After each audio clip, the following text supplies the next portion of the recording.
Cette vidéo correspond donc au chapitre Quelle est l'origine du système de protection sociale? Et là, nous sommes dans le grand 2, sur quel modèle, principe et technique repose le système de protection sociale français. Donc tout d'abord, pour commencer ce travail, je vous invite donc à flasher le QR code qui permettra de visionner cette vidéo disponible sur YouTube et de travailler sur deux questions. À partir de vidéos et de documents à votre disposition, donc puisqu'il s'agit effectivement de regarder la vidéo, mais également d'accéder aux liens vers les documents que vous trouverez ici, ci-dessous. Expliquer premièrement quelles techniques et quels principes régissent le système de protection sociale français. Et deuxièmement, justifier pourquoi le système de protection sociale français repose sur les modèles bismarckien et beveridgien.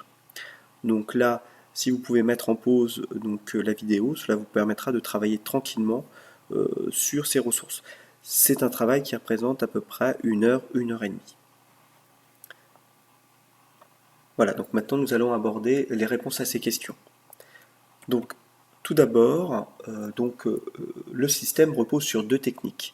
La première, c'est la technique d'assurance. Cette technique permet aux personnes qui contribuent par le biais de cotisation de bénéficier des prestations offertes par le système de protection sociale.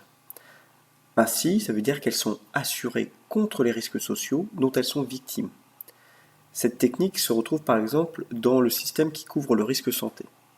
Alors par exemple, dans ce système qui couvre le risque santé, les assurés cotisent au régime de base de l'assurance maladie et bénéficient de prestations comme le remboursement total ou partiel des soins, des examens, etc.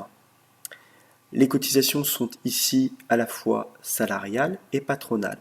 Donc comme on l'a vu dans la vidéo, les cotisations vont être prélevées sur le salaire, mais finalement qui contribue, c'est à la fois le salarié, qui donc aura moins de salaire, et le patron qui verse lui-même des cotisations par rapport à ce salaire. Autre exemple de technique, ça concerne les complémentaires santé. Celles-ci peuvent être choisies librement ou non par le salarié, et cela va lui permettre de compléter les prestations versées par le régime de base de l'assurance maladie. Nous avons ensuite comme technique celle de l'assistance. Cette technique s'est développée au profit des personnes non assurées par le régime général ou tout autre régime comme le régime agricole ou le régime indépendant ou encore les régimes spéciaux.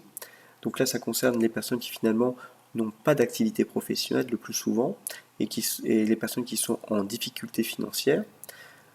L'ouverture des droits est donc liée à la non-affiliation à un régime, c'est-à-dire que comme ils ne travaillent pas, ils ne sont pas affiliés à un régime comme le régime de base de l'assurance maladie ou le régime agricole qu'on évoquait précédemment, mais aussi lorsque ces personnes ont des revenus bas, c'est-à-dire qu'il y a des conditions de revenus pour pouvoir bénéficier de l'assistance.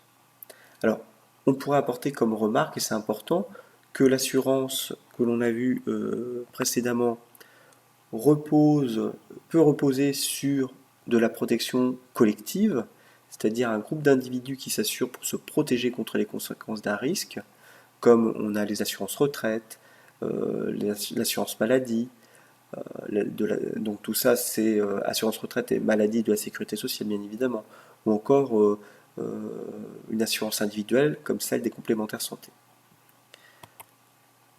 Concernant l'assistance, celle-ci est toujours collective, car en fait c'est la société qui cherche à protéger les plus démunis par le biais de prestations comme le RSA ou par le biais de dispositifs comme celui de PUMA, donc prestation universelle maladie, ou de la CMU complémentaire, couverture maladie universelle. Voilà, donc ensuite, deux principes régissent le système de protection sociale, celui de la solidarité et celui de la responsabilité. Concernant le principe de solidarité, un groupe d'individus mutualise des moyens pour se protéger contre les conséquences d'un risque. Ainsi, si les individus actuellement en activité cotisent au régime général de la sécurité sociale, branche vieillesse, afin de pouvoir bénéficier plus tard d'une pension de retraite, lorsqu'ils seront bien évidemment, lorsqu'ils auront suffisamment cotisé et qu'ils auront suffisamment de trimestres pour pouvoir prétendre à l'assurance retraite.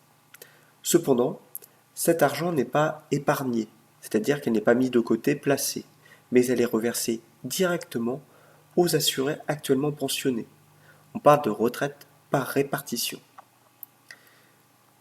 Par rapport à la solidarité, toujours, l'État prélève des impôts auprès des individus qui forment la société au bénéfice des plus précaires.